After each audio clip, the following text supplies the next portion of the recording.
Cava. Cava. Cava. Cava. Cava. Cava. Cava. Mineração em debate. E aqui a gente já se sente muito preso e por causa da pandemia nós ficamos mais presos ainda.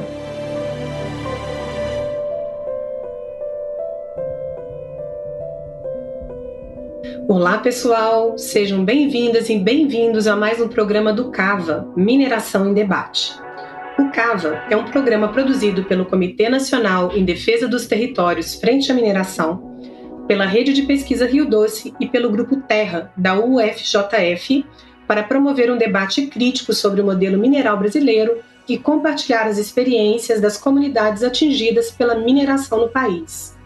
Meu nome é Karine Carneiro, eu sou professora da Universidade Federal de Ouro Preto.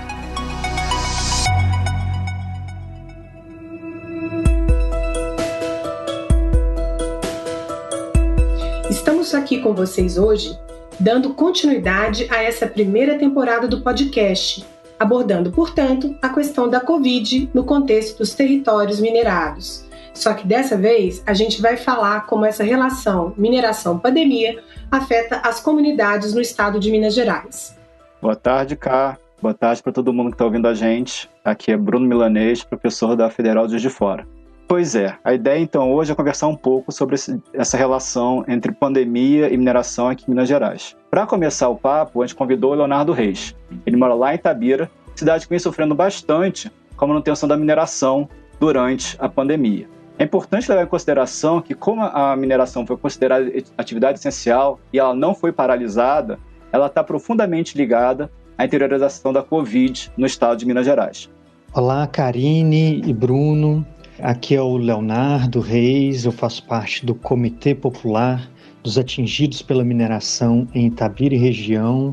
E estou falando diretamente aqui da cidade onde nasceram a Vale, Companhia Vale do Rio Doce, e o poeta Carlos Drummond de Andrade, cidade de Itabira. Sendo que aqui em Itabira o isolamento social foi muito curto e até falho, né, já que as mineradoras, né, a principal dela, a Vale, que emprega quase 10 mil funcionários diretos e indiretos, continuou seu funcionamento. Como em outras cidades mineradas no Brasil, a mineração foi o principal vetor para a interiorização do Covid-19. Em Itabira isso não foi diferente. Centenas de funcionários da Vale foram testados positivos, confirmando essa hipótese que foi verificada no Pará e em outras cidades de Minas Gerais. Associado a esse medo, né, de contágio ao Covid-19, em Itabira a gente tem também o terrorismo empresarial, principalmente relacionado às barragens. Aqui nós temos no entorno da cidade, uma cidade peculiar pela proximidade das cavas, das barragens, da área urbana, são 15 barragens de grande impacto ambiental, sendo que 4 delas estão em risco 1 de rompimento. E aí a principal medida de prevenção do Covid-19 é o mote, né, fique em casa, mas aqui em Itabira o fique em casa é ficar nas zonas de alto risco de morte, que é como a gente chama as zonas de autossalvamento, que é o termo técnico que as mineradoras usam. A relação, né, com a mineração e a pandemia aqui em Itabira, ela também parte de muita resistência da população. O Comitê Popular dos Atingidos pela Mineração, no dia 20 de maio, fez uma denúncia de 27 trabalhadores contaminados por Covid-19. No dia 19 de maio, um dia antes da denúncia do comitê, tinham apenas 17 casos confirmados em toda a cidade de Itabira. Essa denúncia foi levada para a Assembleia Legislativa de Minas Gerais.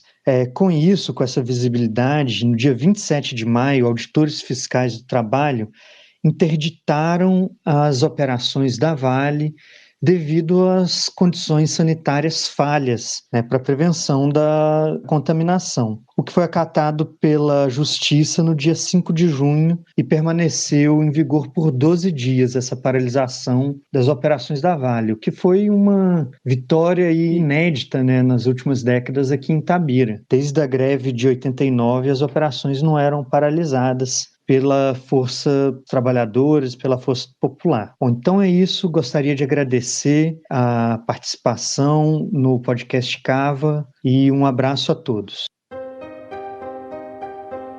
Pois é, Cá. Imagina como é que deve ser ficar trancado dentro de casa, com medo de uma pandemia do lado de fora e ainda o risco de uma barragem romper e levar tudo que você tem. O risco de morte, a ansiedade, o medo, tudo isso misturado. Deve ser muito, muito difícil para essas pessoas. E o pior é que a situação não acontece só em Itabira. No estado de Minas Gerais, tem pelo menos 37 barragens que não foram consideradas estáveis pela Agência Nacional de Mineração esse ano. Lá, desde o rompimento da barragem Córrego do Feijão, lá em Brumadinho, moradoras e moradores de ao menos 9 comunidades já foram forçados a sair de suas casas por risco de rompimento dessas barragens. Nossa, Bruno, é um desespero. Como é difícil para a gente imaginar viver em um espaço que não é nosso e ainda ter que superar desafios como o da quarentena, do distanciamento social. Por isso que a gente convidou a Flávia, atingida de Itatiaia-Sul, que há 1 ano e meio está fora de casa por conta do risco de rompimento de uma barragem da ArcelorMittal. Ela vai contar para a gente um pouco como é que está sendo esse enfrentamento. Olá, Karine e Bruno. Obrigada por essa oportunidade. Respondendo a pergunta de vocês, no dia 8 de fevereiro de 2019, passamos por um momento no qual a gente nunca esperava, né? E foi a gente ter que deixar nossa casa, nosso cotidiano, por causa de um alarme, né, do tal rompimento da barragem. Hoje a gente não leva uma vida igual era antes, uma rotina totalmente mudada, porém, hoje a gente consegue falar no assunto sem ter muito medo, muita mágoa, mas ainda não conseguimos recuperar muita coisa do ano de 2019, né? Porque uma vez que você tem que sair do seu local onde você mora, da forma no qual a gente teve que sair, isso não tem nada que recupera.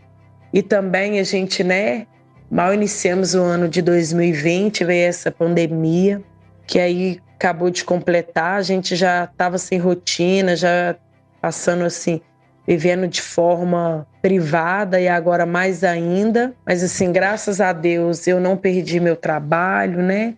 A minha renda até então continuou a mesma. Só meus filhos, né, que mudou totalmente a rotina, muita atividade, essas atividades meio que deixam eles meio estressados porque ter que ficar dentro de casa. Mas hoje eu moro, né, em um apartamento, né, alugado pela Arcelor. É bem diferente da minha realidade, porque tanto eu quanto meus filhos a gente se sente privado, se sente preso, não é a mesma liberdade, né? Porque lá em Vieiros meus filhos tinham a liberdade de brincar até altas horas, a gente não precisava ter aquele medo, aquela insegurança deles ficar alguns momentos sozinhos, porque nós lá somos cercados de familiares, amigos. Então, assim, a realidade é outra. E, de uma certa forma, isso afetou nossa família em questão da liberdade. Hoje, a gente não tem a mesma liberdade, né? Porque lá, devido ser família, então, esses finais de semana, todas as pessoas reunidas, família, os amigos que chegavam. Então, hoje, a gente tem que deslocar daqui para lá. A gente encontra mais dificuldade para estar deslocando. Devido a essa pandemia, a gente ficou assim, já veio, né, a saída da casa por causa do acionamento da barragem. E devido a essa pandemia, a gente também teve que se privar esse contato. É isso, gente. Se estar fora de casa durante a pandemia é um desafio, imagina ser evacuado quando se deveria estar em quarentena e em distanciamento social. Foi por essa situação que passaram também centenas de pessoas que foram deslocadas por mineradoras em função do risco de rompimento de barragens. A maior parte delas no distrito de Antônio Pereira, em Ouro Preto. E o pior, Bruno, é que no início de agosto desse ano, novos estudos da Vale indicaram a necessidade de deslocamento forçado de mais 75 famílias em virtude do aumento dos limites da zona de autossalvamento, a tal ZAS, da barragem de Doutor.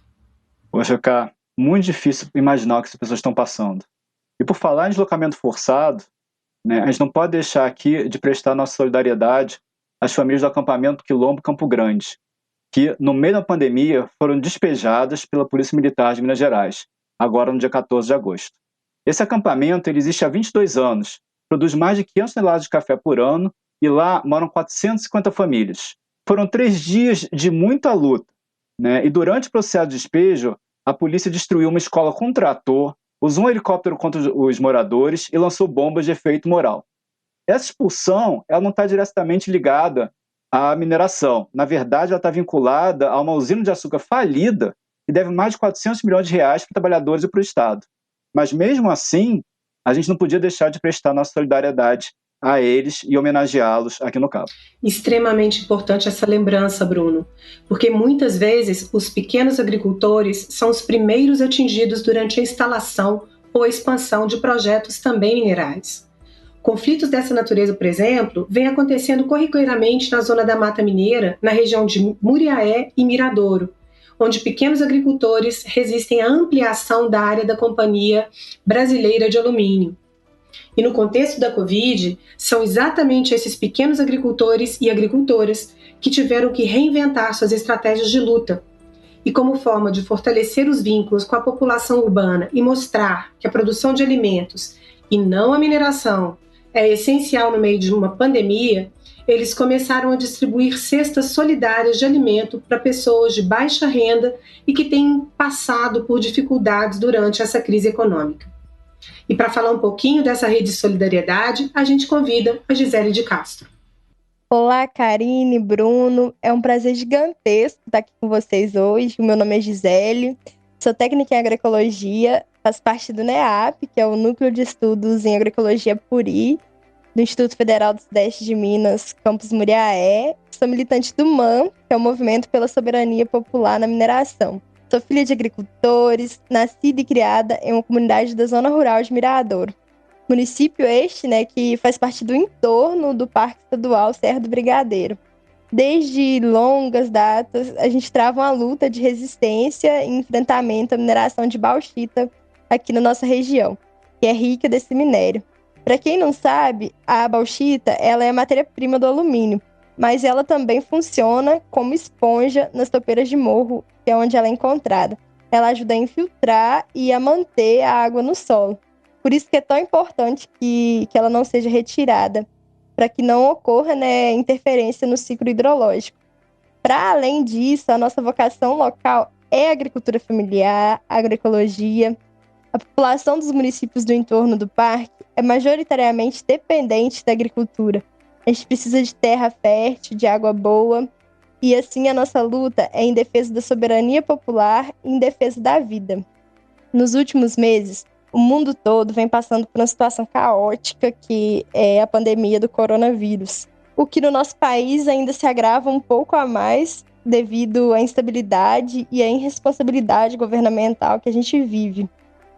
Diante disso, muitas famílias estão se encontrando em situação de vulnerabilidade socioeconômica, muitas pessoas desempregadas e muitas outras sem conseguir estabilidade nos serviços, Com isso tudo acontecendo, nós do MAM, a gente puxou aqui para a nossa região da Zona da Mata a campanha Periferia Viva, que é uma articulação dos movimentos de base que está acontecendo a nível nacional. A campanha tem o intuito de arrecadar doações, seja de dinheiro, de produtos, para poder comprar alimentos dos agricultores e montar os chamados kits da agricultura familiar, que são distribuídos para aquelas famílias que estão passando por dificuldades nas periferias. A gente já realizou algumas entregas e seguimos na articulação de outras. E o resultado tem sido muito positivo. A gente vê nesse movimento a força que a agricultura familiar tem. E é ela que realmente alimenta a nossa população. É ela que a gente tem que lutar para defender. Porque além de levar alimento para essas famílias e renda para os agricultores que estavam sem conseguir escoar essa produção por conta da quarentena, ela leva comida de verdade para essas famílias. E além disso, a gente está levando o debate de que onde tem mineração não tem espaço para agricultura familiar. E onde tem agricultura não tem espaço para mineração. A gente não quer que a nossa região seja manchada por esse projeto de morte. A gente quer vida, quer todas as vidas.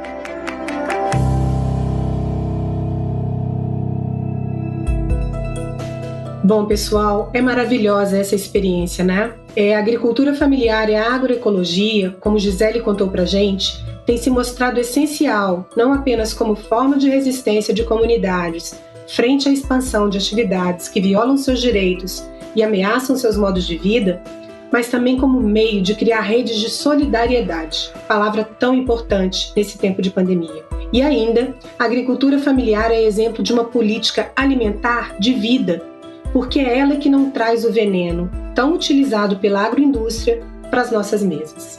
Nossa, Ká, realmente muito inspiradora, muito bonita essa experiência dos agricultores lá da Serra do Brigadeiro. E a gente precisa realmente escutar e ouvir essas experiências, porque são elas que dão gosto e nos movimentam a seguir na resistência. Porque agosto, eu vou te contar, foi um mês de bastante luta, mas foi um mês bastante duro também. E a gente tivemos algumas perdas que foram muito, muito tristes. Uma delas foi o falecimento de Dom Pedro Casaldáliga, que foi o primeiro bispo da Prelazia de São Félix, lá no Pará. Dom Pedro tem uma história de vida linda, sempre ao lado dos pequenos agricultores e dos povos indígenas nas lutas pelos territórios. Logo depois da sua morte, eu estava vendo um outro podcast chamado Lado B do Rio, e eles leram um trecho de um texto de Dom Pedro. E eu acho que ele resume muito bem o que a gente tenta fazer aqui no Cavo. E eu queria compartilhar com vocês. Diz o texto, abre aspas, fale o povo pelo rádio, fale o povo na TV, fale o povo a verdade. A verdade, fale ao povo. Eu creio que esse é um dos propósitos que a gente tem aqui no Cavo. Ele resume bem o que a gente está tentando fazer aqui. Uma pequena contribuição para ajudar as diferentes falas do povo a se encontrarem. Uma boa tarde para vocês e até a próxima. Essa foi de arrepiar, viu, Bruno? Bom, pessoal, esse foi o Cava e obrigada pela companhia de vocês. Vamos voltar com mais debates sobre mineração e sempre trazendo a contribuição e experiências das comunidades atingidas. O Cava pode ser encontrado no site do comitê, nos aplicativos de celular e também circulando pelo Zap. Até a próxima!